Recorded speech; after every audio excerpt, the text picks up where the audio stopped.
Reina y damas del carnaval, señor alcalde y concejales del Ayuntamiento de Ciudad Rodrigo, señor diputado de la Escuela de Tauromaquia de la Diputación de Salamanca, señoras, señores, amigos todos, muy buenas noches.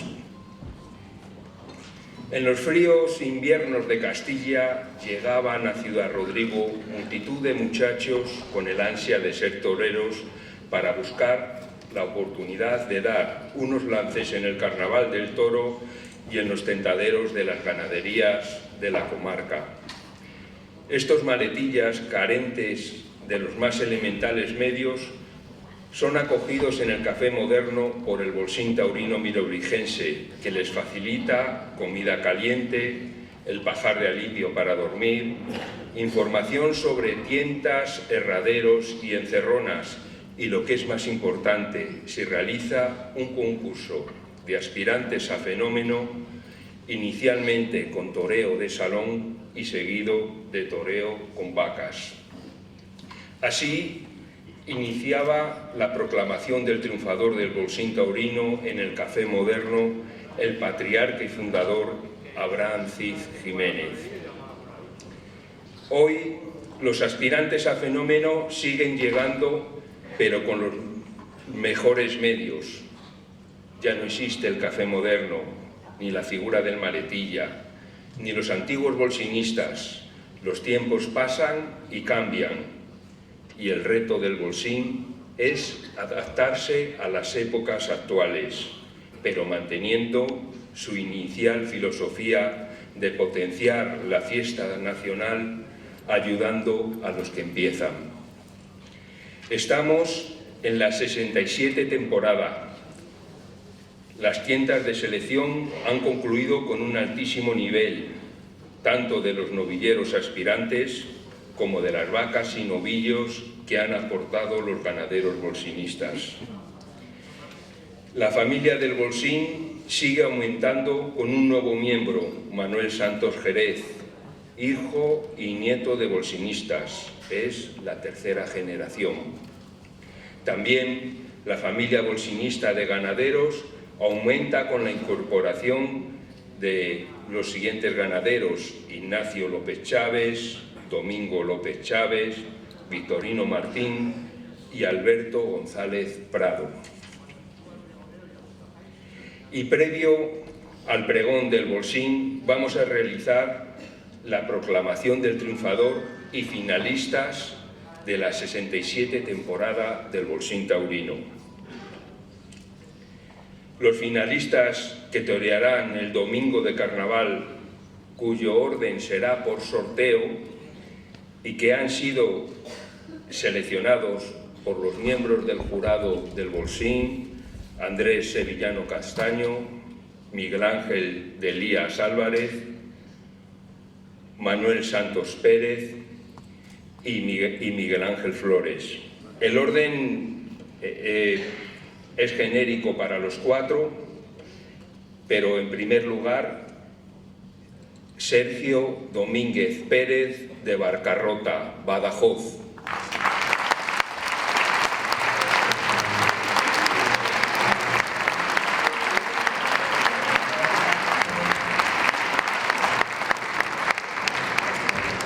Le entrega el premio el bolsinista presidente del Bolsín, don Andrés Sevillano Castaño.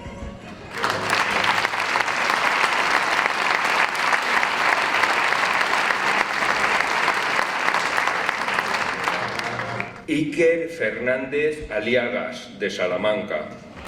Le entrega el premio Miguel Ángel Flores.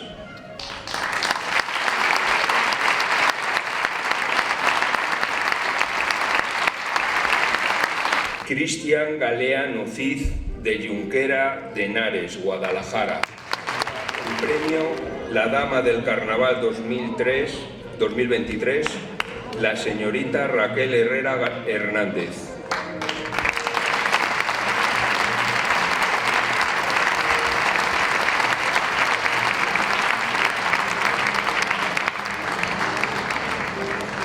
Manuel Tabernero Mata, de Salamanca.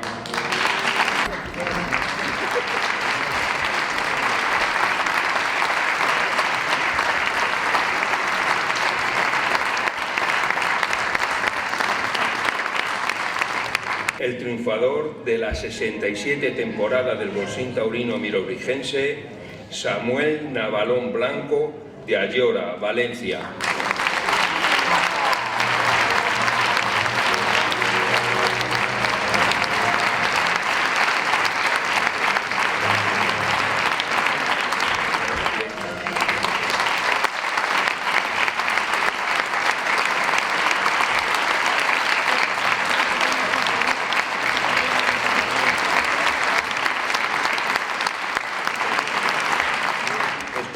Que al triunfador se le entregue una muleta de la sastrería El Francés, que realizará la entrega el bolsinista Antonio Risueño Pérez.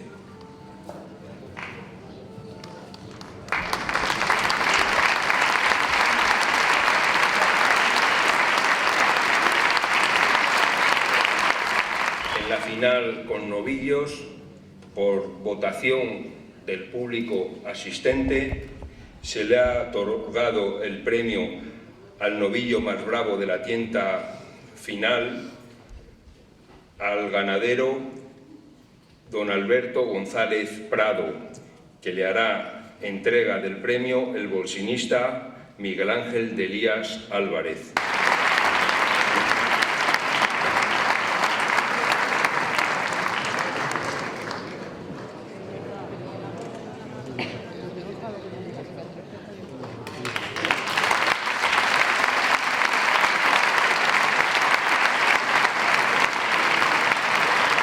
Seguidamente pasamos a presentar al pregonero del Bolsín Taurino Mirobrigense en el Carnaval del Toro 2023, don Domingo Delgado de la Cámara.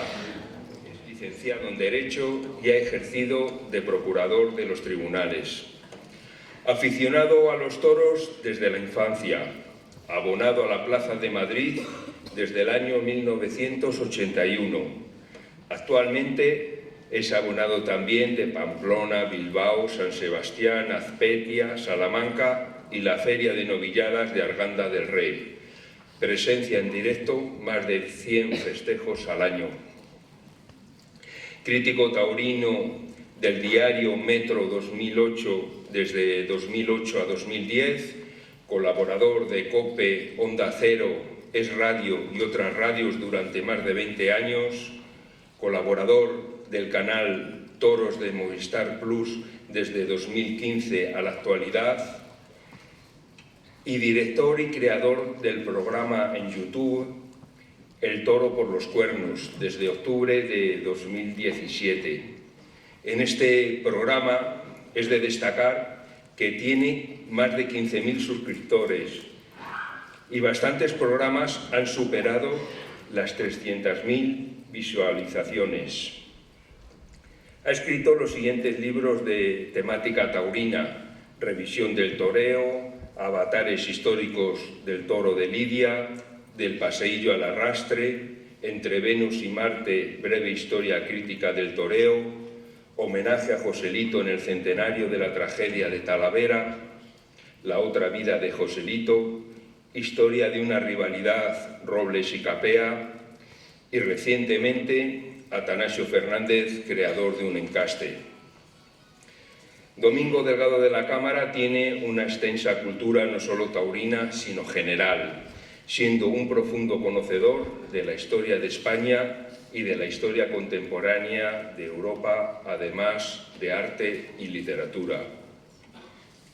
La verdad que Domingo tiene un currículum extensísimo, del que solo hemos resaltado estos aspectos, pero yo pienso que Domingo Delgado de la Cámara es de los hombres que no necesita presentación. Van a conocer y valorar su enorme cultura y sabiduría taurina a continuación cuando lo escuchen hablar.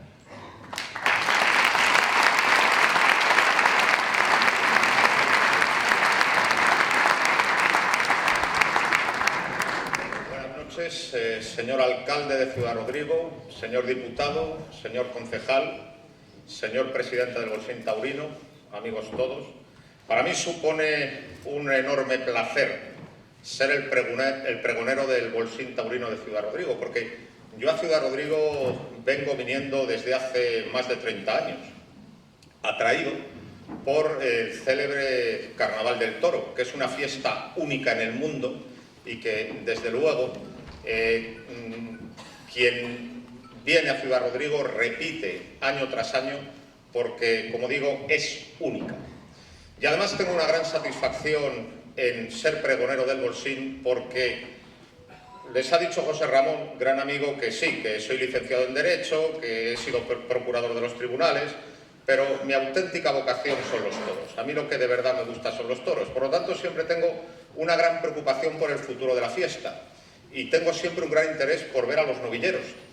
Y una muy buena manera de ver a los novilleros es mediante el Bolsín Taurino. Creo que los miembros del Bolsín Taurino son unos aficionados ejemplares, de los mejores que hay en España, porque de un modo totalmente altruista, totalmente desinteresado, gastando un montón de tiempo, gastando un montón de dinero, lo único que quieren es ayudar a la fiesta, asegurando su futuro sacando nuevos toreros. Por lo tanto, el Bolsín es ejemplar. Y que estos aficionados ejemplares hayan pensado en mí para presentar y ser pregonero, pues para mí constituye un auténtico honor. Y ya que el objeto del Bolsín es sacar nuevos toreros y ayudar a los aprendices de torero, pues yo creo que era muy pertinente hablar precisamente de eso, porque ser aprendiz de torero no ha sido lo mismo durante 300 años de historia. Digamos que la evolución del aprendizaje de la profesión taurina ha corrido en paralelo a lo que ha sido la propia evolución del toreo.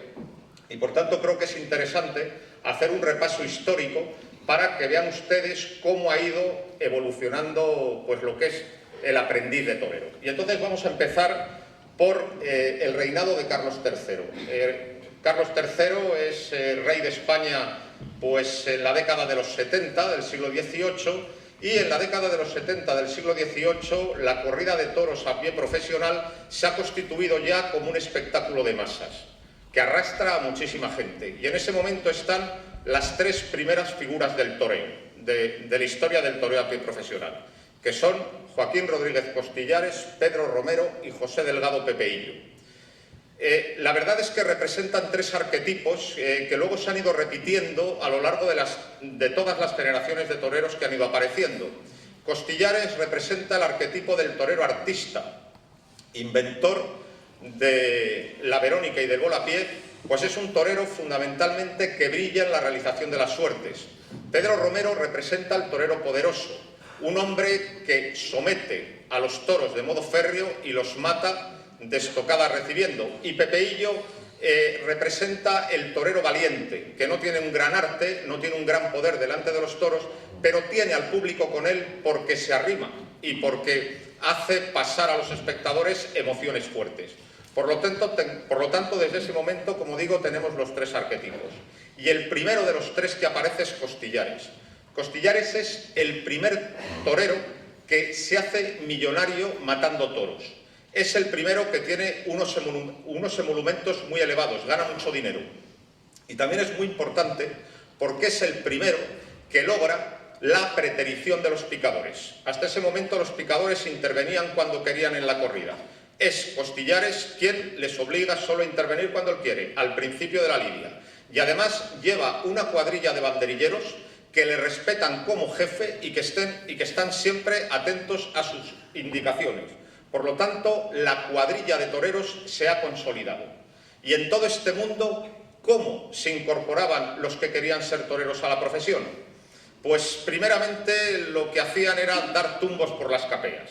Había muchas capeas, festejos sin ningún orden definido, y por allí los chavales pues se iban poniendo delante de las reses. Hasta que un matador consagrado se fijaba en ellos. Y desde el momento en que se fijaba en ellos, los incorporaba a su cuadrilla. Los incorporaba a su cuadrilla como banderilleros. Esta incorporación era un asunto muy serio y normalmente el aprendizaje era muy lento, tardaban muchos años en aprender. De ahí viene, de aquellos tiempos, el calificativo de maestro al matador de toros, porque en ese momento efectivamente era el maestro. El matador de toros era el que enseñaba a los banderilleros, por lo tanto tenía una actividad profesional y era lógico que así se le llamase. El aprendizaje, digamos que constaba de varias etapas. Primero estabas de banderillero simple o de banderillero llano, hasta que un día, en una plaza de poca responsabilidad, el matador de toros te cedía la muerte de un toro. Entonces el muchacho mataba un toro y en función de cómo lo hubiera hecho, el matador le iba cediendo más toros. En ese momento, ese banderillero que de vez en cuando se le deja matar a algún toro, se le llamaba medio espada. No todos los banderilleros eran medios espadas, solo los que tenían la confianza del maestro y los que el maestro veía que podían llegar a ser matadores de toros. Lo que sucedió también es que el asunto de los medios espadas, más o menos a mediados del siglo XIX, durante el reinado de Isabel II, se convirtió en un abuso, sobre todo en época de cúchares y chiclanero. ¿Por qué fue un abuso? Pues porque el matador de cartel lo que solía hacer en las plazas poco importantes era matar su primer toro y el otro toro que le quedaba o los otros dos toros que le quedaban se los cedía a medios espadas. Él mataba el primero y lo demás se lo dejaba a sus medios espadas. Y claro, los empresarios taurinos, que habían pagado un buen dinero por contratar a una espada de cartel, estaban indignados por esta forma de actuar. Entonces, poco a poco, los empresarios fueron obligando por contrato a que el matador de toros matara todos los toros apalabrados y no dejara intervenir como matadores a los medios espadas. Esto, claro, en un periodo de plazo medio, pues verdaderamente comprometía la presencia de los toreros nuevos en las cuadrillas. Por aquel entonces también había novilladas, pero no tienen nada que ver con el concepto que actualmente tenemos de novillada. La novillada, a lo largo del siglo XVIII y de todo el siglo XIX, era un espectáculo completamente distinto a lo que ahora entendemos por novillada. Era un espectáculo, vamos a decir, de toreo grotesco, de toreo irrisorio, de toreo deformado. También se las llamaba por ese motivo mojigangas. ¿En qué consistían las mojigangas? Pues era un espectáculo bastante sorprendente. Francisco de Goya, en los aguafuertes de su tauromaquia, nos muestra varias escenas de las mojigangas. Pues, por ejemplo, gente intentando torear subidos a zancos, o, por ejemplo, un hombre montado encima de un toro intentando banderillear otro, o, por ejemplo, intentar picar con burros. Era una lidia deformada, y también era muy habitual en las mojigangas interpretar escenas muy conocidas del Quijote, o de La vida es sueño, o del alcalde de Zalamea, pero con un toro en medio que desbarataba la actividad de los actores. Entonces era un espectáculo, pues vamos a decir, totalmente alejado de los cánones de la lidia convencional, y los matadores profesionales y los toreros profesionales, digamos que no querían ni acercarse. Era una cosa que la profesión taurina despreciaba. En ese momento, como digo, durante el siglo XIX, este es el concepto que se tiene de la novillada. Por lo tanto, el aprendizaje siempre era en la cuadrilla de un matador. Vamos a poner los dos ejemplos más famosos. Por ejemplo, el de Lagartijo. Lagartijo estuvo enrolado en cuadrillas muy importantes. Estuvo primero en la de Pepete, estuvo también en las de los dos panaderos, los dos hermanos panaderos, y acabó en la de Antonio Carmona el Gordito. Y fue precisamente el Gordito quien le dio la alternativa en 1865 en la Plaza de Toros de Úbeda. Momento muy importante, la alternativa, porque cuando un matador te daba la alternativa, quería decir que te estaba otorgando el derecho a formar tu cuadrilla propia y a matar toros alternando con los otros matadores. Era un momento tremendamente importante. Y también aquí hay que citar a Rafael Guerra Guerrita, porque es muy curioso su paso por el toreo.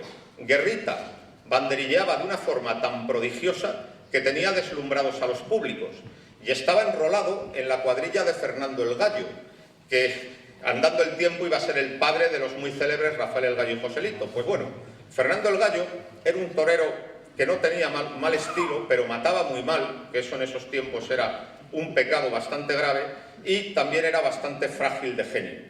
Pues bueno, como llevaba el banderillero Guerrita, y el banderillero Guerrita banderilleaba también, pues le contrataban solo para ver a su banderillero, y hasta tal punto se hizo célebre Guerrita como banderillero que en los carteles de toros anunciaban con letras más grandes al banderillero Guerrita que a los matadores que ese día iban alternas. Guerrita pasa de la cuadrilla de Fernando el Gallo a la mejor de todas, a la de Rafael Molina Lagartijo. La verdad es que la relación entre ambos fue difícil desde el primer momento, porque había un enorme contraste, había una enorme disparidad de caracteres. Guerrita era un hombre soberbio, grosero, lenguaraz, mientras que Lagartijo era todo lo contrario, un hombre muy educado, muy respetuoso, que hablaba muy poco. Siempre se llevaron mal, pero a pesar de eso fue Lagartijo quien dio la alternativa a Guerrita en 1887. Y desde el momento en que tomó la alternativa, Guerrita se hizo el amo.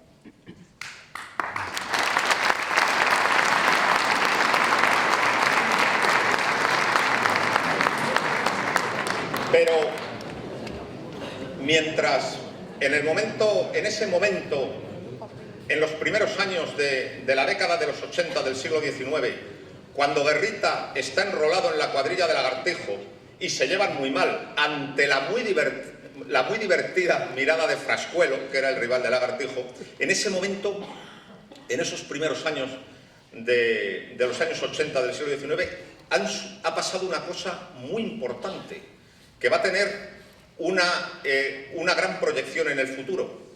Han tomado la alternativa dos matadores de toros, don Luis Mazzantini y Manuel García el Espartero.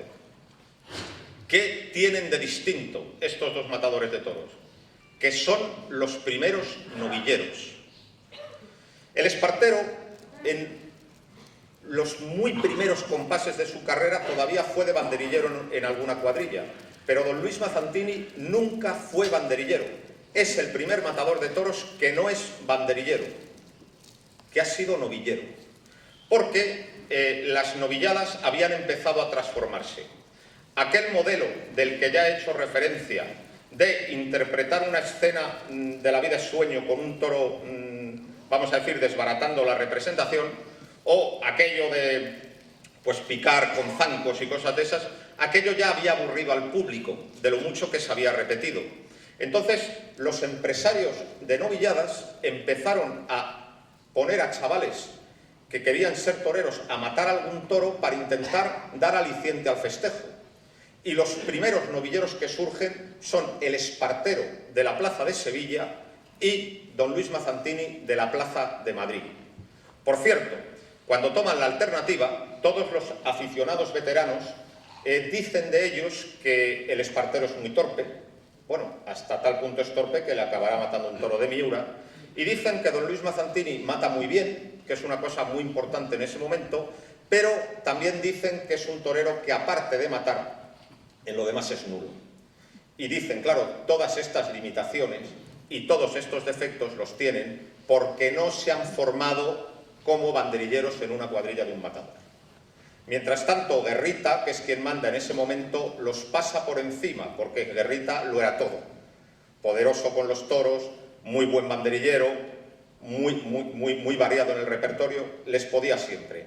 Pero aquí hay un detalle muy importante. Ya han aparecido dos matadores de toros que no se han sujetado a una cuadrilla.